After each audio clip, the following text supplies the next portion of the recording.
Welcome to SouFLoTV again, everybody. It's your host with the most. Watch this.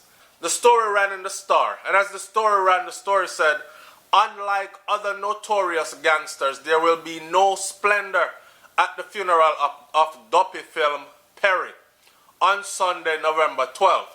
So Sunday, November 12th is going to be his funeral day, right? And there will be no glitz and glamour and no splendor at his funeral. Why? The family admitted that they were struggling to finance the funeral when the Star newspaper visited their home in Yalas, St. Thomas yesterday. Now check this out. Everybody knows the Star. The Star is a prominent newspaper out of Jamaica. DUPPY film, if you don't know, was one of Jamaica's most wanted men, or the most wanted man, or on the most wanted list for about 2 years running, right? Follow.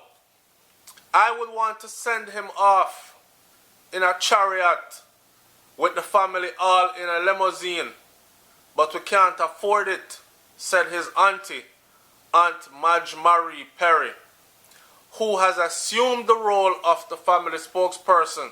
So she said to the Star newspaper, I guess the Star went to go interview her family and she took the role of speaking to the news, and she said she would love to send him off in a chariot. You know me, I say horse-drawn chariot, a grand send-off. We've seen gangster funeral before in Jamaica and badman funeral before in Jamaica, where the family splash out everything and it's all white and a horse-drawn chariot and the family arrive in limousines and all these things. She said she would love to give her nephew that also. Alright. A lot of people have a lot of other reserved things to say about him, but we'll get to that. Let me finish up the story first. Right? Though they have struggled to come up with the money, they said that all is set for the funeral and the grave digging 4 days earlier. As they make the final arrangements, they also reflect on what turned this beloved son into a monster who haunted Jamaica for more than 2 years. Hear this. His auntie said that it was Perry's speech impediment. Her nephew had a bad speech impediment, right? And as that made him an outcast in the community, which eventually led to him becoming a criminal. So at that critical age of development, then when children aren't able to pass milestones, if you study child development, and form friends and groups, which is very important to your development, believe it or not. If you become an outcast, you don't belong anywhere, have no friends or whatever, you can either go all the way one way or all the way the other way. And I guess he went all the way that way, right, into badness. So it was his stammer and speech impediment. That was his speech impediment. She said that people used to make fun of him a lot when he was growing up. He was just one of those kids who always was picked on. So people picked on him a lot. You know, him did stammer. He stuttered a lot. Plus he was very small and him couldn't fight.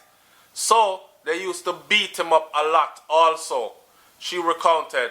I remember one time when him gamble and him win the money and then beat him up and take away money. She said her nephew promised that when him grow up, him was going to kill them. While there is no certainty if he actually made good on that promise and killed the people that beat him up after he had won that money, we do know that he became public enemy number one when it was alleged that he murdered Corporal Kenneth Davis and Constable Craig Palmer in Yalas, St. Thomas, in December of 2015. And his notoriety cost his family their peace of mind because the police would randomly go ransack their house. Me sorry say him dead, him auntie said. Me feel it because the pressure from the police, them already come off away. So, in other words then, the police weren't going to stop pressuring the family until they found him, because they were convinced that that family knew where he was, probably financing his whereabouts and all them thing that. Perry said, this is auntie, she said, may I last sleep and mustn't be a police jail because of it. Them come with the big prison truck and just throw everybody in the family in it. Them just come in and pack we up, leaving all the kids them alone with my mother who is bedridden. She said the treatment that had left her trembling every time, right? Every time she hear a police vehicle. And in the end of this, they're saying that the Angel of Mercy funeral home in Morant Bay is responsible for carrying out the funeral. Alright, let me close this video out by saying this. There are some comments here. One person has said, them should have let him rot in the sun and be eaten by maggots and hope that no one help or even go to the funeral of this murderer except for the police and the press for the obvious reasons. This is the mentality of the families of gangsters. He is still loved and revered, shaking my head. Chariot, limousine, the family need counseling and might still have the money. What money? We should get some sulfuric acid, pour it on the body and melt the bones away. Bury the stinking garbage deep into the ground, another person said. So, a lot of self-righteous people are saying all kinds of different things. In my opinion, check this out. He was somebody's child.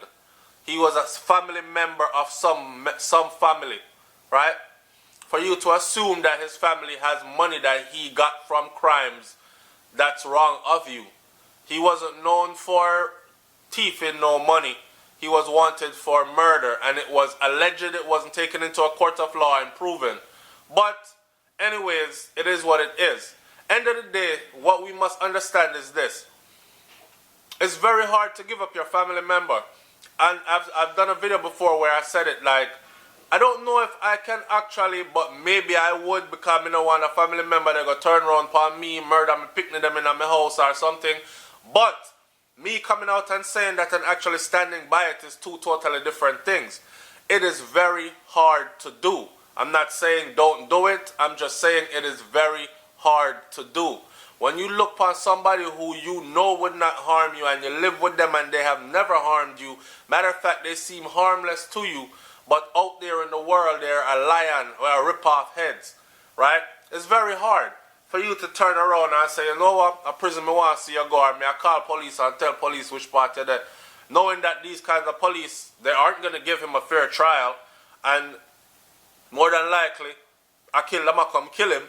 So he's decided, say, him I go run until them catch him, them have to catch him on the run. Just know, say, these are my last days, because when them catch me, I kill them, I go kill me. And prefer shoot it out with them, because if them lock me up or catch me, them will kill me anyway. I don't know, man. I just think it is what it is at this point. The youth dead, in funeral I come up, make them bury him and get it out of the way. Sad for the two police officers that were killed, but I don't know if he is the one that killed them. That's what I'm saying. I don't know. And neither do you. So the whole throw sulfuric acid upon the body and melt the bones and all these things, I don't know. I want to hear what my audience thinks. So leave your comment in the comment section below, alright? It's SouFLoTV, man. I'm up out of here. Peace.